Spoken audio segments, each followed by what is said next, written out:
Sabemos que en los primeros siglos de la historia de la iglesia cristiana aparecieron varios grupos heréticos, varios grupos que enseñaron falsa doctrina, procurando explicar cómo es posible que haya un solo Dios, pero compuesto de tres personas.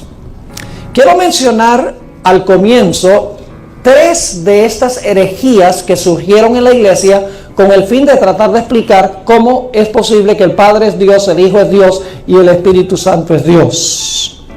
Un grupo de individuos que se conocen como ebionitas lucharon con la idea de cómo Jesús podía ser Dios y el Padre también podía ser Dios. Y llegaron a la conclusión de que Jesús, cuando nació en este mundo, nació como un mero hombre. Pero en el momento de su bautismo, el Señor Jesucristo fue adoptado como miembro de la deidad o como miembro de Dios. Claro, el problema con esta interpretación es que termina uno con un Dios absoluto y terminamos con un Dios pequeño. Porque la idea de que Jesús fue adoptado como Dios en el momento de su bautismo significa que no siempre fue Dios. Es decir, es Dios, no en todo sentido de la palabra. Así que el problema no lo solucionaron en realidad los ebionitas. Otro grupo que se levantó fueron los sabelianistas. El nombre del que formó esta teoría fue Sabelio, por eso se conocen como sabelianistas. También se conocen como modalistas. Básicamente la idea era que hay una sola persona en Dios, pero esa persona se manifiesta en tres diferentes modos o tres diferentes formas. En el Antiguo Testamento se manifiesta como el Padre, en los Evangelios se manifiesta como el Hijo y en la edad de la iglesia se manifiesta como el Espíritu Santo, pero es una misma persona que se manifiesta en tres diferentes formas o tres diferentes maneras. Otra teoría que se levantó dentro de la iglesia cristiana fue lo que se conoce como el arrianismo. Y se conoce como arrianismo porque el que formó esta idea se llamaba Arrio. Y básicamente Arrio enseñaba que Jesús, en los siglos de la eternidad del pasado, en algún momento fue creado por Dios el Padre. Es decir, fue la primera criatura hecha por el Padre. Según Arrio, Jesús, en otras palabras, tuvo un origen. Era Dios porque el Padre le dio el título o le dio el nombre de Dios, pero no era Dios en todo sentido de la palabra. Y Arrio también enseñaba que el Espíritu Santo no es una persona, sino que el Espíritu Santo en realidad es una fuerza activa de Dios, es como una corriente activa de Dios. Y de esa manera procuraron resolver el problema de cómo se puede creer que hay un solo Dios, pero al mismo tiempo compuesto de tres personas. Pero ninguna de estas soluciones son satisfactorias. La primera solución en realidad no es solución, la idea de que Cristo fue adoptado como Dios. Si fue adoptado como Dios, entonces no es Dios en su esencia. La idea del modalismo, de que en realidad solo hay una persona en Dios y que se manifiesta como Padre y luego como Hijo, luego como Espíritu Santo, no resuelve los problemas bíblicos, porque, por ejemplo, en el bautismo de Jesús, claramente hay tres al mismo tiempo. Hay una voz que está hablando del cielo, Jesús está bautizando y el Espíritu Santo está descendiendo. Es decir, no es que en el Antiguo Testamento Padre y en los Evangelios Hijo y entonces Espíritu Santo en el periodo de la iglesia. Claramente los tres están juntos. Y el problema de Arrio también es que termina uno con Jesús, que es según ellos un Dios, entonces tiene uno el problema de que tiene un Dios grande y un Dios pequeño. Eso es politeísmo igual. Es decir, ninguna de estas soluciones que propusieron estos herejes eran satisfactorios. Así que nos hacemos la pregunta: ¿cómo es posible decir que 1 más 1 más 1 es igual a 1? ¿Cómo podemos creer que Dios es uno, pero Dios está compuesto de 3 personas individuales o de 3 personas separadas, cada uno con su identidad personal? Debo decir que algunos en la iglesia adventista inclusive están cuestionando la doctrina de la Trinidad. Aunque es una de las doctrinas fundamentales de la iglesia adventista, están cuestionando esta doctrina dentro de la iglesia. Y tenemos en nuestro medio personas, por ejemplo, que enseñan muy parecido a Arrio. Dicen que Jesús tuvo un origen allá atrás en los siglos de la eternidad, que es tan atrás que es casi como si fuera eterno. Y están enseñando que el Espíritu Santo no es una persona, sino que el Espíritu Santo es una fuerza activa. Yo nunca pensé que íbamos a llegar al momento cuando en la iglesia adventistas iban a cuestionar la doctrina de la Trinidad. Ahora, en esta tarde yo quiero que nosotros estudiemos este asunto de la Trinidad. No es tan complicado como la gente cree. Quiero explicar cómo es que Dios se compone de 3 personas, pero es un solo Dios. Quiero mostrarles que teológicamente es perfectamente aceptable decir que 1 más 1 más 1 es igual a 1. Lo primero que quiero hacer es leer algunos versículos de la Biblia a donde se nos dice que Dios es uno. Así que ojalá hayan traído sus Biblias, porque las vamos a usar profusamente. Así que si no la trajeron esta noche, traigan la mañana seguro, porque vamos a usar mucho la Biblia en nuestro estudio. Ahora vamos a mirar los textos que dicen que Dios es uno. Y vamos a comenzar con Deuteronomio, el capítulo 6 y el versículo 4. Deuteronomio, el capítulo 6 y el versículo 4. Esta es la confesión fundamental y central del judaísmo. Aún el día de hoy, en todas las sinagogas judías, se empieza el servicio de adoración leyendo Deuteronomio 6 y el versículo 4. Es la confesión central del judaísmo hasta el día de hoy. Y fíjense lo que dice allí en Deuteronomio 6. Dice: oye Israel, Jehová nuestro Dios, Jehová uno es. ¿Cuántos son Jehová? Uno. Jehová es uno. Dice Jehová uno es. Ahora vamos a leer Isaías 44. Isaías 44 y el versículo 6, y luego vamos a saltar al versículo 8. Ojalá estén anotando estos textos, porque primero vamos a ver los textos donde dice que Dios es uno, luego vamos a mirar los textos que dicen que Dios es más que uno, y luego vamos a ver cómo reconciliamos esa idea de que Dios es uno y que Dios es más que uno. Isaías 44 y el versículo 6 y el versículo 8 dice así: así dice Jehová, Rey de Israel,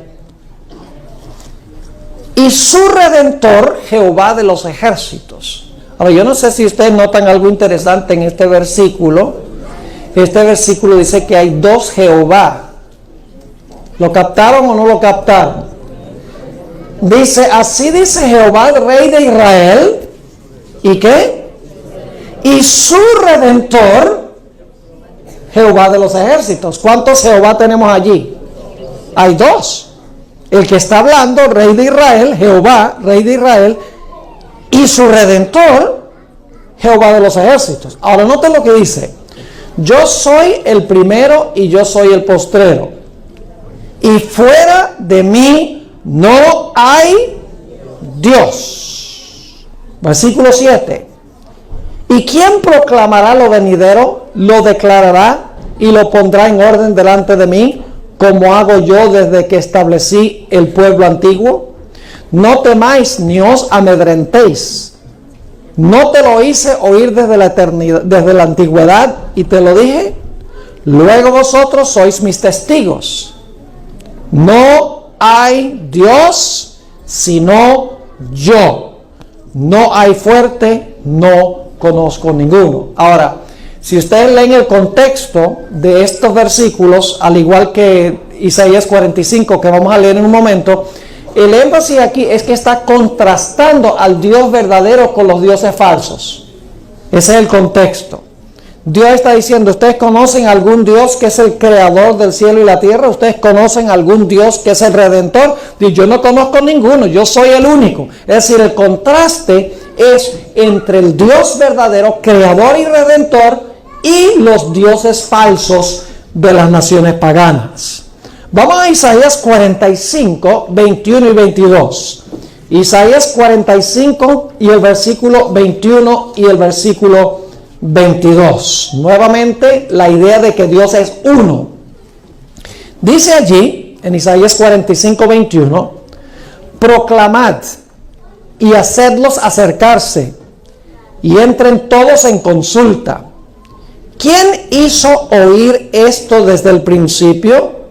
Y lo tiene dicho desde entonces, sino yo Jehová. Y ahora escuchen. Y no hay más Dios que yo, Dios justo y salvador, ningún otro fuera de mí. Mirad a mí y sed salvos todos los términos de la tierra, porque yo soy Dios y no hay más. ¿Cuántos dioses verdaderos hay? Un solo Dios verdadero. No hay más dioses, hay un solo Dios verdadero. Ahora vamos al Nuevo Testamento. Marcos 12. Marcos 12. Y vamos a leer el versículo 29 y entonces saltamos al versículo 32. Nuevamente Marcos 12 y el versículo 29 y entonces vamos a saltar al versículo 32. Jesús está hablando aquí a un joven que le hizo una pregunta y dice, Jesús le respondió, el primer mandamiento de todos es este: oye Israel, el Señor nuestro Dios, el Señor ¿qué? Uno es. Y luego el versículo 32 dice, entonces el escriba le dijo, bien, maestro, verdad has dicho, que uno es Dios y no hay otro fuera de él. ¿Cuántos son Dios? Dios es uno. Vez tras vez. Hay otros versículos que podría leer, pero solamente estoy leyendo algunos. Ustedes pueden buscar en una concordancia la palabra uno y van a encontrar muchos versículos más donde dice que Dios es uno, Dios es uno. No hay otro fuera de él. Dios es uno. Ahora vamos a Juan 10 y el versículo 30. Juan 10 y el versículo 30. Un versículo muy interesante. Aquí está hablando Jesús. Y fíjense lo que dijo Jesús. Y vamos a volver a este versículo porque es muy importante para entender en qué sentido es que 3 es igual a 1. Dice allí Jesús, yo y el Padre uno somos. Yo pregunto, ¿es posible que 2 sea igual a 1? Teológicamente, ¿es posible que 2 sea igual a 1? Teológicamente sí. No estamos hablando de matemática. Matemática, 2 igual a 1 es absurdo, es ridículo, ilógico. No es matemático. Pero no estamos hablando matemáticamente, estamos hablando bíblicamente, teológicamente. Este texto nos dice que hay 2 personas, pero las 2 personas son ¿qué? Las 2 personas son uno. Y todavía tenemos que explicar en qué sentido. Vamos a un texto más, Juan 14, 10 y 11.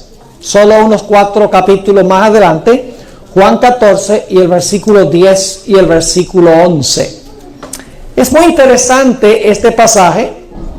Dice aquí, Jesús da la impresión de que Él y el Padre son el mismo. Dice, ¿no crees que yo soy en el Padre y el Padre en mí? Interesante, ¿verdad? Eso dice, yo estoy en el Padre y el Padre ¿qué? Y el Padre está en mí. Ahora usted dice, entonces es la misma persona. Yo le pregunto, ¿hay algún texto en la Biblia donde el apóstol Pablo dice, ya no vivo yo, mas Cristo vive en mí? ¿Cuántas personas son? ¿Una o dos?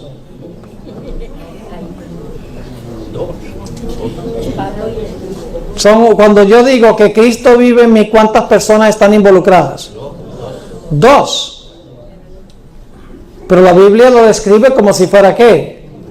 Uno, exactamente. Sigue diciendo, ¿no crees que yo soy en el Padre y el Padre en mí?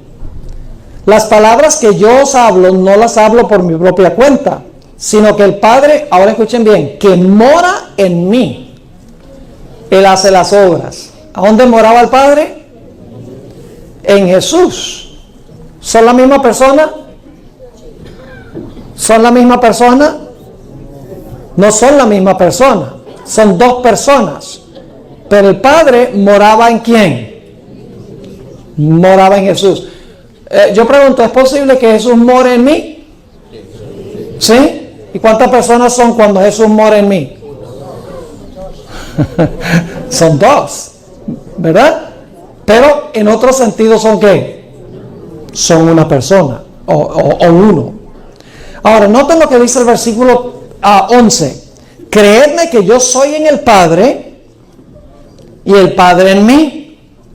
De otra manera, creedme por las mismas obras. Así que tenemos una serie de versículos en la Biblia donde se nos dice que Dios es uno. Jesús está en el Padre está en Jesús. Jesús dice, yo y el Padre uno somos. Encontramos en Marcos el capítulo 12, dice que Dios es uno, no hay otro fuera de Él. Vez tras vez la Biblia dice que Dios es uno. Pero ahora escuchen bien. Hay otra serie de versículos que dicen que Dios es más que uno. Ahora aquí es que viene el problema. Leímos los versículos donde dice que Dios es uno. Pero hay una serie de versículos donde da la impresión de que Dios es más que uno. Vamos a leer algunos de esos versículos. Empecemos en Génesis 1 y el versículo 26. Ahora estamos creando el problema. Y luego vamos a buscar la solución del problema. ¿Ven cuál es el problema? Hay versículos que dicen que Dios es uno y hay versículos que dicen que Dios es más que uno. Ahora, ¿cómo reconcilia uno esos dos de series de versículos? Lo vamos a ver. Génesis 1:26. Entonces dijo Dios. La palabra Dios allí es la palabra hebrea Elohim. Es plural. Es decir, se podría traducir dioses, dijo dioses. O dijo una pluralidad en Dios. Ahora escuche lo que dice. Entonces dijo Dios. ¿Cómo dice el siguiente verbo? Hagamos. ¿Una persona lo está haciendo o más que una? Más que una. Hagamos al hombre a nuestra imagen conforme a nuestra semejanza. Ve qué interesante. La palabra Dios es plural, una pluralidad de personas en la deidad. Y entonces dice, hagamos al hombre a nuestra imagen conforme a nuestra semejanza. Obviamente hay una pluralidad de personas aquí, porque los pronombres están en plural. Ahora sigamos con Génesis 11 y el versículo 7. Génesis 11 y el versículo 7. Está hablando aquí de la Torre de Babel y en nuestra segunda sesión vamos a volver a este texto tan importante. Génesis 11 y el versículo 7. Noten lo que dice. Está hablando Jehová. Dice ahora pues que descendamos. Y luego ¿qué dice? Y confundamos allí su lengua, para que ninguno entienda el habla de su compañero. Noten los verbos. Descendamos y ¿qué? Y confundamos allí sus lenguas.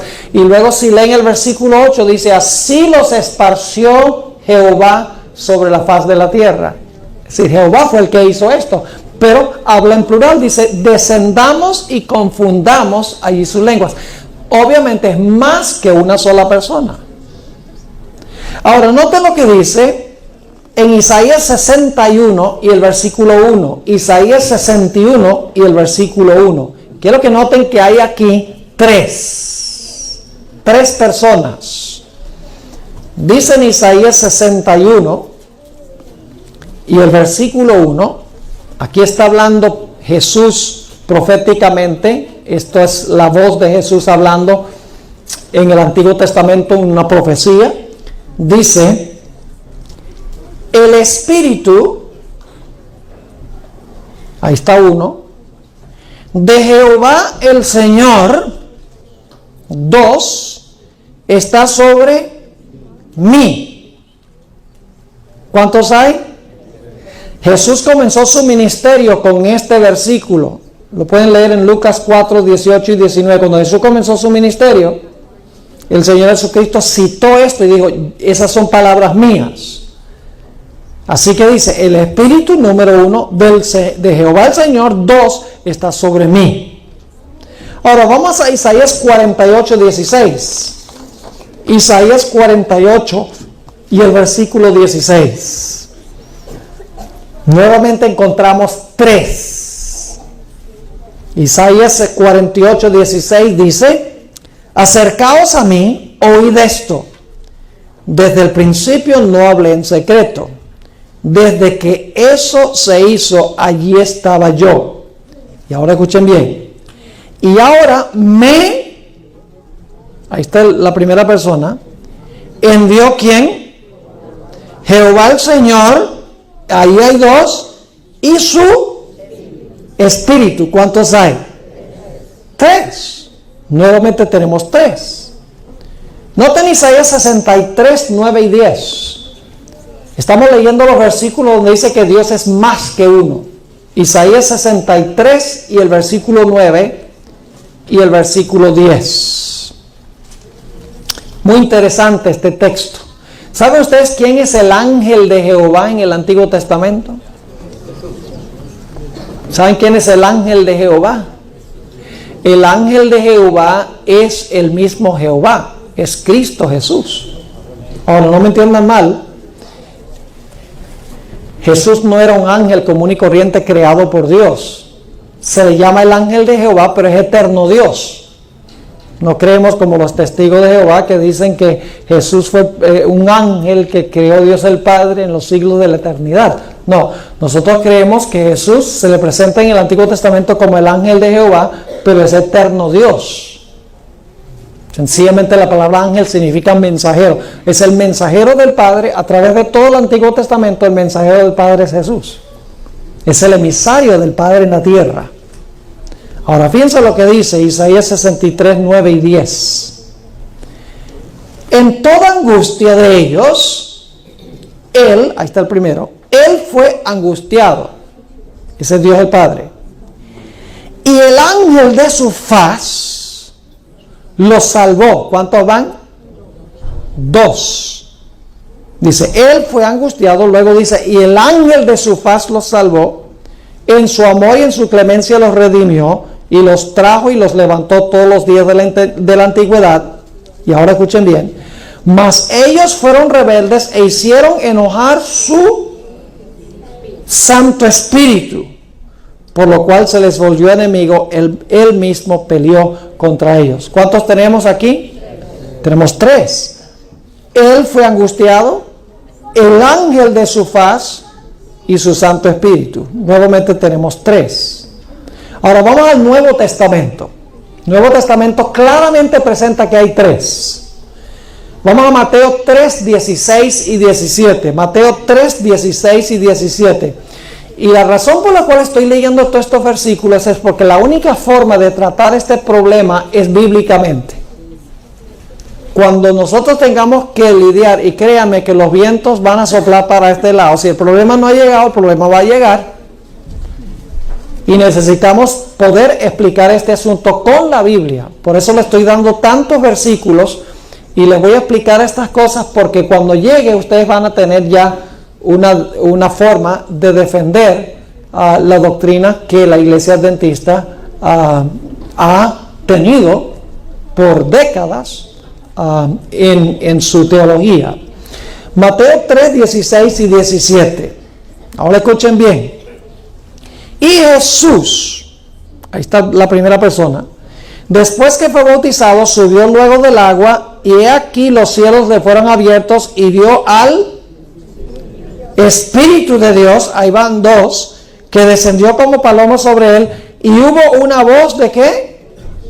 De los cielos, ahí está la tercera persona, que decía, este es mi hijo. Ese es el Padre, porque se dirige a Jesús como su hijo. Dice, este es mi hijo amado, en quien tengo complacencia. ¿Cuántos estaban presentes en el bautismo de Jesús? 3. Jesús estaba bautizando, el Espíritu estaba descendiendo y se oyó la voz del Padre hablando desde el cielo. Ahora vamos a Juan 14, 16. Juan el capítulo 14 y el versículo 16. Vamos a leer un buen número de versículos donde dice que Dios es más que uno. Ya vimos varios versículos donde dice que Dios es uno. Ahora estamos leyendo los versículos donde dice que Dios es más que uno, más específicamente 3. Juan 14, 16. Está clarito. Aquí está hablando Jesús y fíjese lo que dice. Y yo, ahí está el número 1, rogaré a ¿quién? Al Padre, van 2, y os dará otro consolador para que esté con vosotros para siempre. El otro consolador, ¿cómo se llama? El Espíritu Santo. ¿Cuántos hay en ese versículo? 3. El Evangelismo 4:46, dice ella, hay 3 personas vivientes en el trío celestial. ¿Qué significa trío? 3 personas vivientes en el trío celestial. Y luego dice, en el nombre de estos 3 grandes poderes, el Padre, el Hijo y el Espíritu Santo, son bautizados los que reciben a Cristo mediante la fe, y esos poderes colaboran con los súbditos obedientes del cielo en sus esfuerzos por vivir la nueva vida en Cristo. Son las expresiones que usa. 3 personas, trío celestial, y luego menciona Padre, Hijo y Espíritu Santo.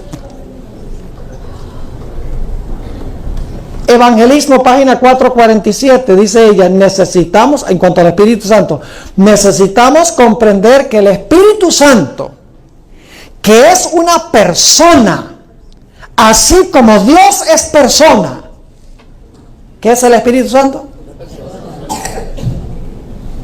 ¿Y saben lo que hace esta gente? Usa selectivamente a la hermana White.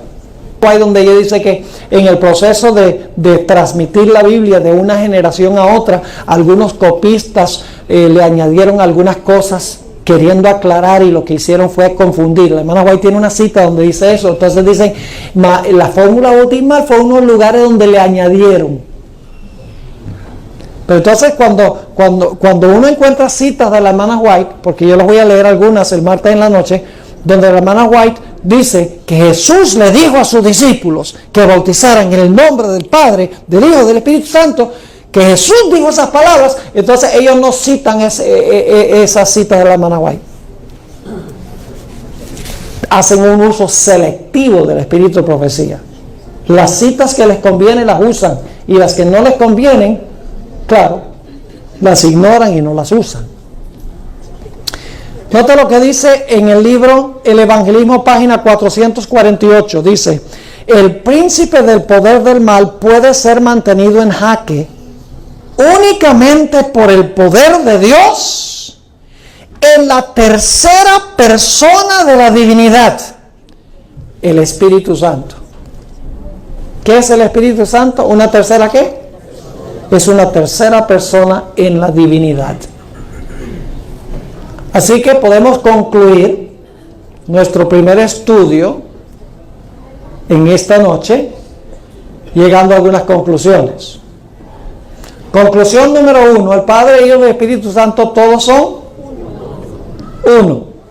Numéricamente o en términos de unidad. En términos de unidad.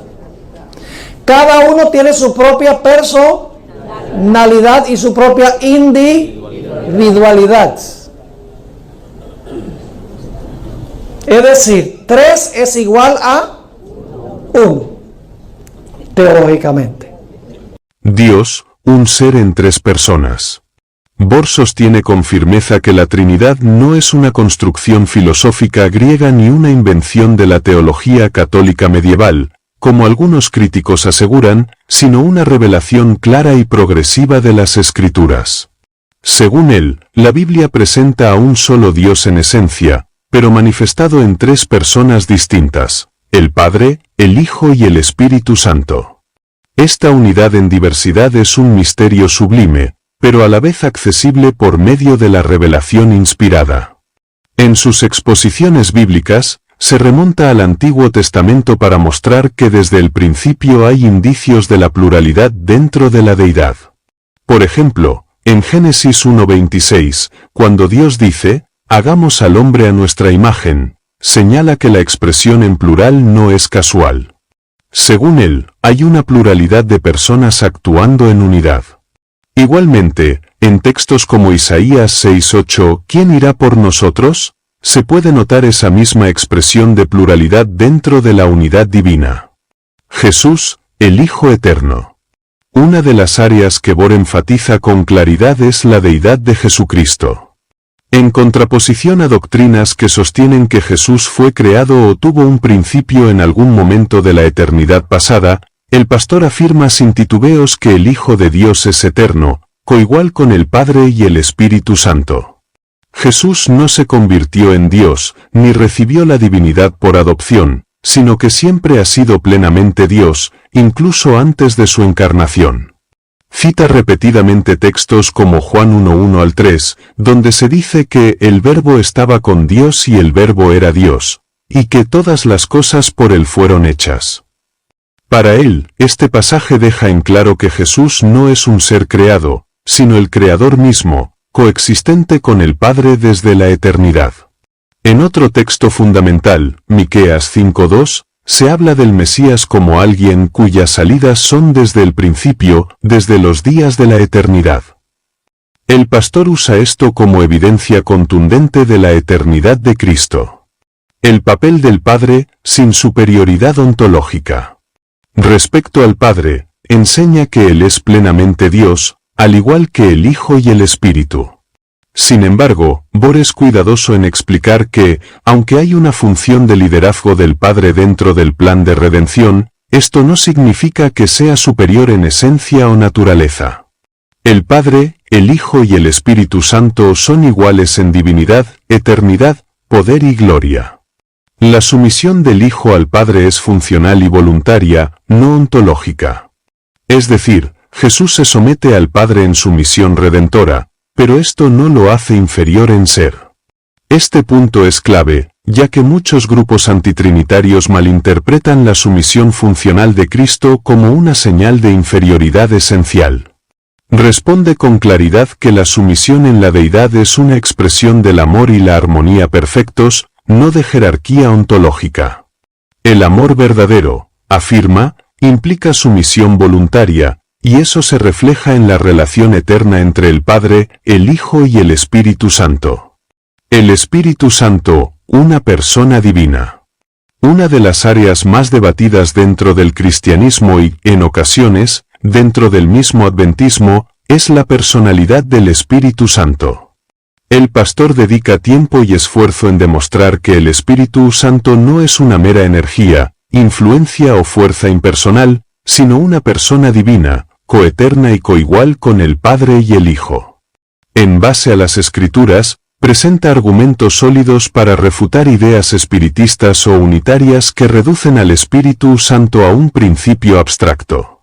Señala que el Espíritu Santo tiene voluntad, 1 Corintios 12:11, habla, Hechos 13:2, enseña, Juan 14:26, intercede, Romanos 8:26, y puede ser entristecido, Efesios 4:30, lo cual demuestra que posee atributos personales. Además, en la Gran Comisión, Mateo 28:19, Jesús instruye a bautizar en el nombre del Padre, del Hijo y del Espíritu Santo, lo cual para Bohr es una clara evidencia de que los tres son personas distintas pero unidas en divinidad y propósito. La unidad divina en la misión de redención. Una de las formas más hermosas en que Esteban Bohr explica la Trinidad es mediante su actuación conjunta en el plan de salvación. Para él, la Trinidad no es una idea teológica abstracta, sino una realidad viviente que se manifiesta en la redención de la humanidad. El Padre envía al Hijo, el Hijo se encarna, vive una vida perfecta, muere y resucita. El Espíritu Santo aplica esa salvación al creyente, convenciendo de pecado, justicia y juicio. Los tres actúan en perfecta armonía, cumpliendo distintos roles, pero con el mismo propósito, salvar al ser humano caído. Insiste en que el misterio de la Trinidad no debe ser visto como una complicación doctrinal, sino como una expresión del amor divino. El hecho de que Dios mismo, en su pluralidad de personas, se haya comprometido plenamente con la salvación del hombre es para él la evidencia más clara del carácter amoroso de la deidad. Esta colaboración entre el Padre, el Hijo y el Espíritu Santo revela que Dios es relación, comunión y entrega. El espíritu de profecía y la confirmación trinitaria. El uso del espíritu de profecía, especialmente los escritos de Elena G. de White, sostiene que los testimonios inspirados de Elena White confirman de manera clara la doctrina de la Trinidad y la plena divinidad de las tres personas. Cita pasajes donde ella se refiere a Cristo como el Dios eterno, o al Espíritu Santo como la tercera persona de la divinidad, o como alguien tan verdaderamente una persona como lo es Dios mismo. Estas declaraciones cierran la puerta a toda duda respecto a la posición oficial y profética del adventismo sobre la Trinidad. Además, afirma que cualquier intento de negar la personalidad del Espíritu Santo o la eternidad del Hijo va en contra tanto de la Biblia como del testimonio inspirado del Espíritu de profecía. Por eso, rechaza con firmeza los movimientos antitrinitarios dentro del adventismo que tratan de reinterpretar las doctrinas fundamentales con base en tradiciones humanas o razonamientos personales. Defensa frente a los errores modernos. En sus múltiples presentaciones, tanto en conferencias como en programas de televisión o redes sociales, ha enfrentado con valentía los desafíos doctrinales modernos que ponen en peligro la visión correcta de la deidad. Entre estos desafíos se encuentran grupos que promueven el unitarianismo, el modalismo y otras formas de herejía antigua disfrazadas de verdad presente. Bohr advierte que negar la Trinidad no solo desfigura la imagen de Dios, sino que debilita el plan de redención y la comprensión de la gracia divina. El rechazo de la Trinidad conduce inevitablemente a un evangelio distorsionado, donde se pierde la belleza del sacrificio divino y la obra del Espíritu Santo en el corazón humano. Afirma que, si el Hijo no es plenamente Dios, su sacrificio pierde valor infinito. Si el Espíritu no es Dios, entonces carece del poder de transformar al pecador. Por tanto, defender la Trinidad no es una cuestión secundaria, sino central para la fe y la salvación. El carácter relacional de Dios. Bohr también destaca el carácter relacional de la deidad como un modelo para la Iglesia y la familia humana. Si Dios es amor, 1 de Juan 4:8, entonces debe existir un otro dentro de la deidad con quien compartir ese amor. La Trinidad es el modelo perfecto de comunión, unidad y subordinación voluntaria. Cada persona divina vive no para sí misma, sino en entrega total al otro. Esta relación de amor eterno entre el Padre, el Hijo y el Espíritu Santo es el fundamento de toda relación santa en el universo. La Iglesia, entonces, está llamada a reflejar esta unidad en diversidad, donde todos son igualmente valiosos, pero cada uno cumple una función distinta. Subraya que, así como en la Trinidad hay igualdad en esencia pero diversidad en funciones, también en la comunidad de creyentes debe existir respeto mutuo, cooperación y unidad en la diversidad.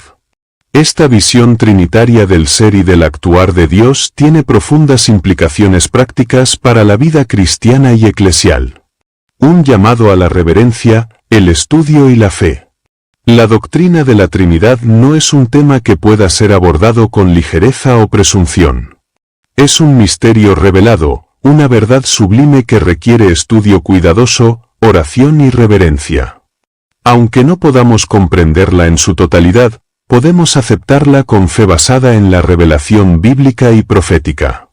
Negarla no solo es un error teológico, sino un acto de arrogancia espiritual. En última instancia, llama a los creyentes a mantener una fe firme en la Trinidad bíblica, un solo Dios, manifestado eternamente en tres personas divinas, que se aman, se glorifican mutuamente y actúan unidas en favor de la salvación del ser humano. Esta doctrina, lejos de ser una carga, es una fuente de gozo, certeza y esperanza, porque nos revela a un Dios que no está solo, sino que vive en comunión perfecta, y que nos invita a compartir esa comunión por la eternidad. El pastor Esteban Bora ha enfrentado durante años preguntas y objeciones frecuentes dirigidas contra la doctrina de la Trinidad, especialmente por parte de personas y grupos que promueven el unitarianismo o ideas antitrinitarias dentro o fuera del ámbito adventista. Frente a estos desafíos, Bor no solo defiende la doctrina con las Escrituras, sino que también expone con claridad los peligros espirituales que encierra cada una de estas ideas erradas. A continuación, abordamos algunas de las principales objeciones y cómo Bor responde a ellas desde la Biblia y el espíritu de profecía. Objeción 1. La palabra Trinidad no aparece en la Biblia. Una de las objeciones más comunes es que el término Trinidad no se encuentra en las Escrituras, y por tanto no debería aceptarse como doctrina cristiana. Responde que aunque la palabra como tal no aparezca, el concepto sí está presente a lo largo de toda la Biblia. De la misma manera en que no encontramos la palabra Biblia o encarnación, pero sí el concepto, también ocurre con la Trinidad. Cita pasajes como Mateo 28:19, donde Jesús menciona el nombre del Padre, del Hijo y del Espíritu Santo, unidos en una misma fórmula bautismal. En este versículo, argumenta Bor, no hay jerarquía ni subordinación ontológica, los tres nombres aparecen como iguales en importancia y divinidad. Para él, esto es una clara evidencia de una unidad trina en la naturaleza de Dios. Objeción 2. Jesús fue engendrado y, por tanto, no puede ser eterno. Algunos opositores afirman que al ser engendrado, Cristo tuvo un origen en algún punto de la eternidad pasada, lo que lo haría distinto del Padre en naturaleza. Responde con base en Juan 1:1 y otros textos que Jesús es eterno y no creado. El término engendrado en Juan 3:16, el unigénito Hijo, no debe interpretarse literalmente como un acto físico o cronológico de creación, sino como una forma de describir la relación única del Hijo con el Padre. Además, destaca que en el griego original, monogens no significa literalmente el único engendrado en el sentido biológico, sino el único de su clase, el único en su género, lo que resalta la singularidad de Cristo, no su origen. En otras palabras, Jesús es único, no creado ni comenzado, sino coexistente eternamente con el Padre. Para Bor, negar la eternidad de Cristo es socavar la misma base del sacrificio en la cruz. Objeción 3. El Espíritu Santo no es una persona, sino una fuerza. Muchos grupos argumentan que el Espíritu Santo es solo una energía divina o una extensión del poder de Dios. Bor responde mostrando que la Biblia atribuye al Espíritu Santo cualidades personales. Tiene mente, Romanos 8:27, voluntad, 1 Corintios 12:11, sentimientos, Efesios 4:30, y puede hablar, Hechos 13:2.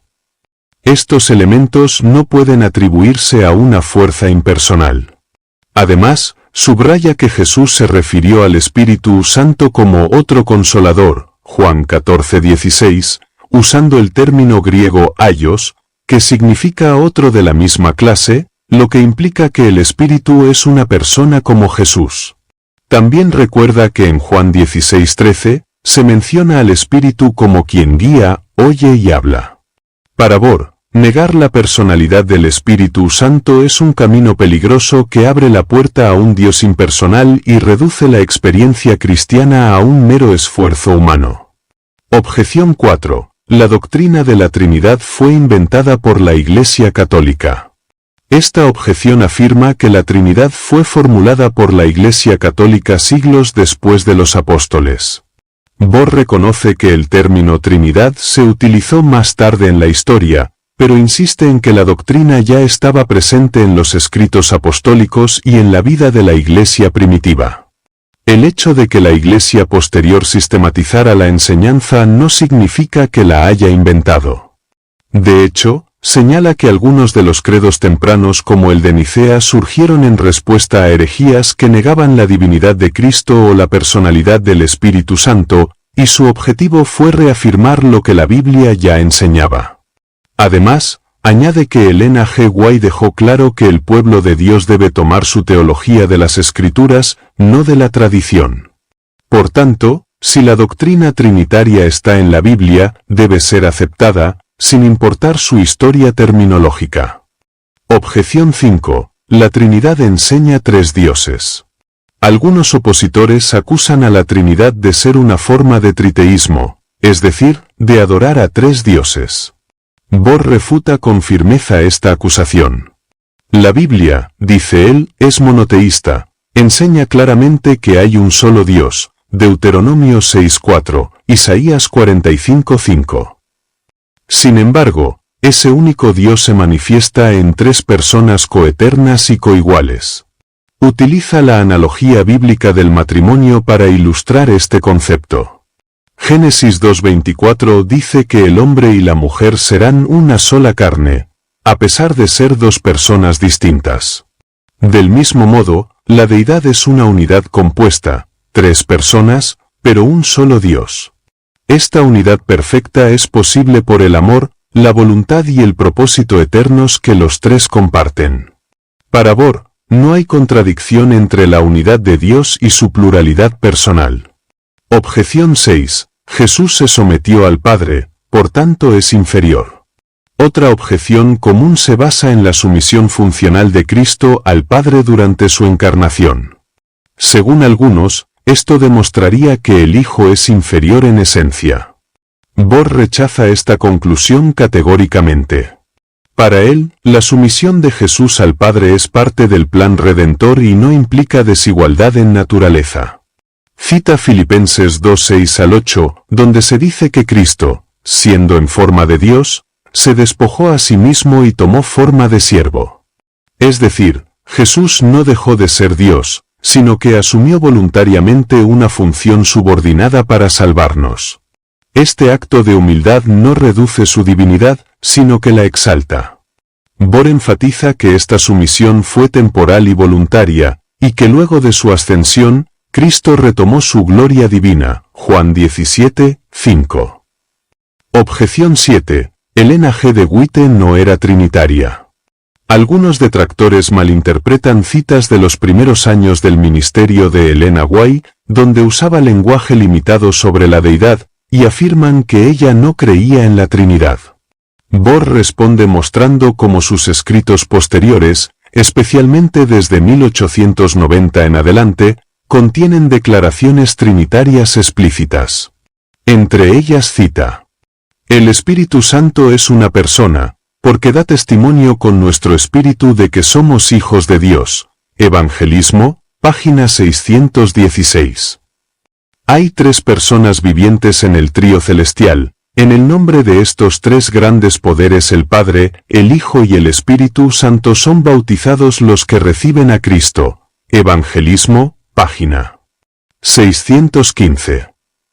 Cristo es el Hijo de Dios preexistente, preinexistente, autosuficiente. Comentario Bíblico Adventista, tomo 5, página 1130. Bohr concluye que negar la posición trinitaria de Elena G. White es desconocer el desarrollo de su comprensión y el contexto de sus escritos.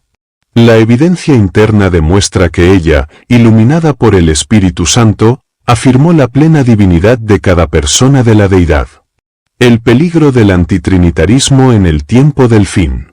Advierte que muchas de las herejías que resurgen en los últimos días, como el antitrinitarismo, son estratagemas del enemigo para dividir al pueblo de Dios y oscurecer la verdad sobre el carácter divino. En sus palabras, si Satanás logra hacer que el pueblo remanente pierda de vista quién es realmente Dios, podrá introducir una religión sin poder transformador, sin regeneración espiritual y sin esperanza verdadera. En este contexto, el Espíritu Santo juega un papel crucial. Negar su personalidad es cerrar la puerta a la única fuente que puede preparar a los creyentes para la lluvia tardía, el sellamiento y la segunda venida de Cristo. Un falso concepto de Dios lleva a una falsa adoración, y una falsa adoración será uno de los puntos clave del conflicto final, como lo enseña Apocalipsis 13. Conclusión final, una verdad esencial e inquebrantable. Esteban Borr no enseña sobre la Trinidad como una idea filosófica o especulativa, sino como una verdad revelada que tiene implicaciones eternas. Para él, la doctrina de la deidad no solo revela quién es Dios, sino también cómo actúa, cómo ama, cómo salva y cómo se relaciona con su creación. Es una doctrina que define la adoración, la obediencia, la santificación y la misión. Aceptar esta verdad no significa entender cada detalle del misterio divino, sino abrazar con fe la revelación que Dios ha dado de sí mismo. La Trinidad no debilita la unicidad de Dios, sino que la enriquece, mostrando que el amor divino es eterno, real y relacional. El Padre, el Hijo y el Espíritu Santo son tres personas distintas, unidas en un solo propósito, nuestra redención. En un tiempo en que tantas voces intentan redefinir la verdad, Borr llama a los fieles a permanecer firmes en la fe entregada a los santos, basada en la palabra de Dios y el testimonio del Espíritu de profecía. La comprensión correcta de la deidad es una roca inamovible sobre la cual se edifica la iglesia remanente.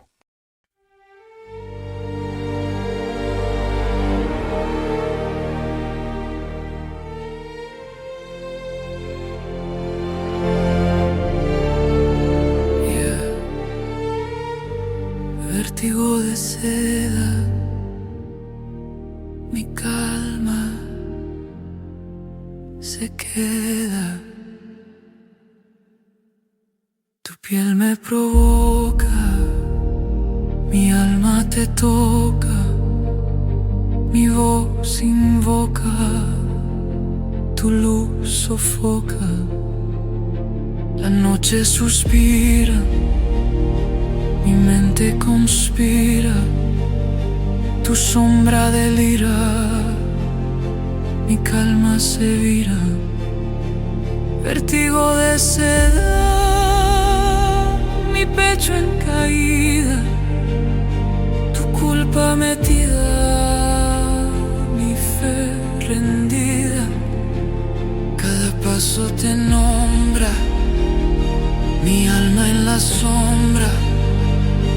Tu beso me asombra, mi calma se alfombra. El aire me atrapa, mi pecho se escapa, tu nombre me tapa, mi voz se desmapa. Vértigo de seda, mi trama encendida, tu luz prendida.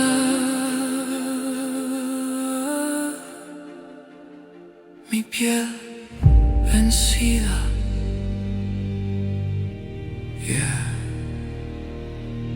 Vértigo de seda. Mi alma completa.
vértigo de seda,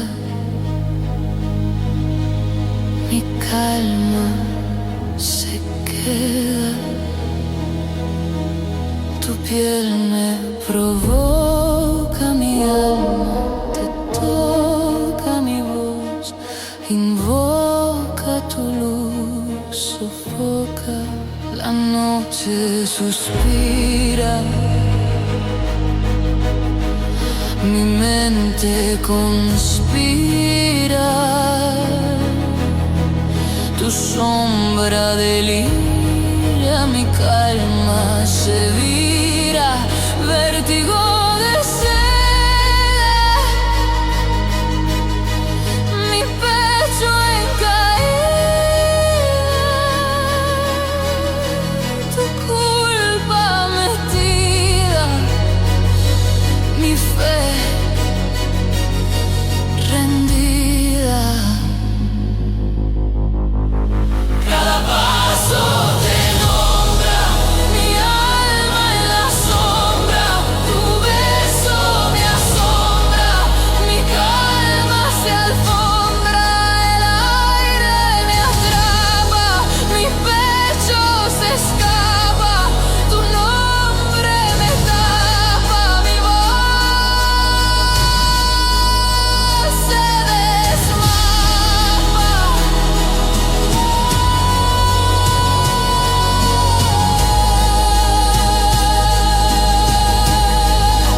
Vértigo de seda,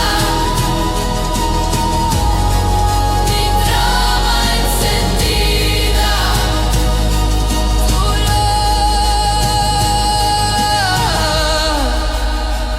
tu luz prendida, mi piel vencida, vértigo de seda, mi alma completa.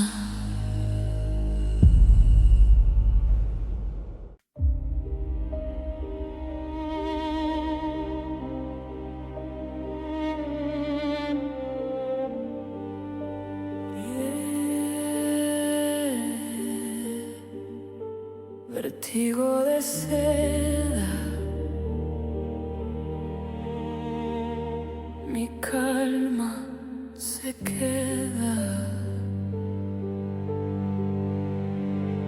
tu piel me provoca, mi alma te toca, mi voz invoca, tu luz sofoca, la noche suspira, mi mente conspira, tu sombra delira, mi calma se vira, vértigo de seda, mi pecho en caída, tu culpa metida, mi fe rendida, cada paso te nombra, mi alma en la sombra, tu beso me asombra, mi calma se alfombra,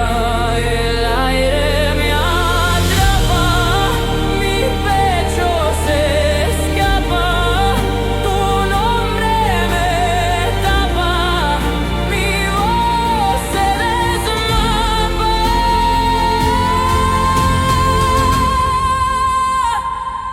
Vértigo de seda, mi trama encendida,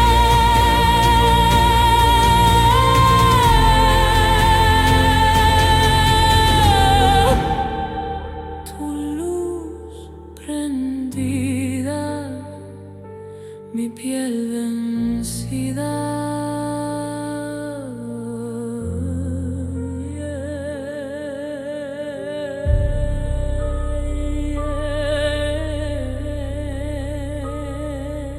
Vértigo de seda, mi alma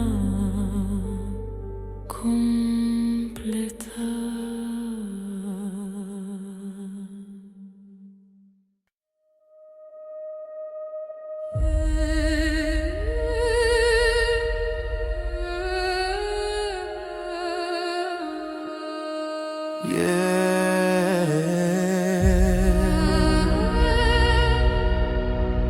Vértigo de seda, mi calma se queda, tu piel me provoca, mi alma te toca, mi voz invoca, tu luz sofoca. La noche suspira, mi mente conspira, tu sombra delira, mi calma se vira.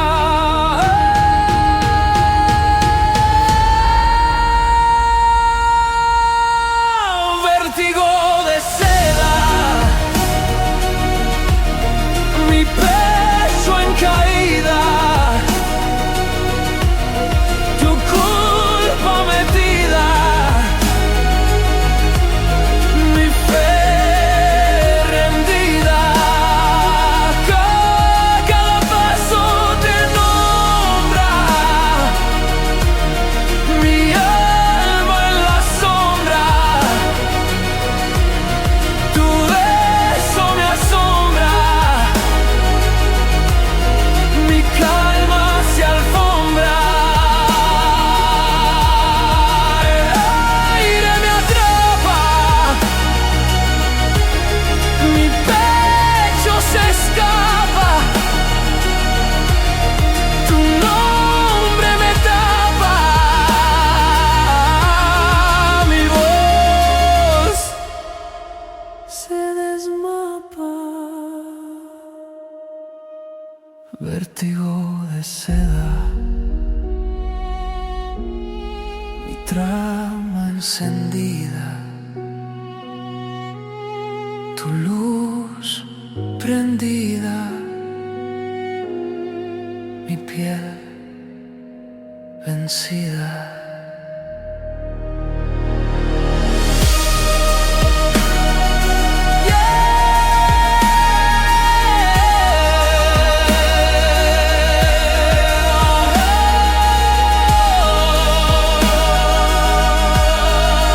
Vértigo de seda,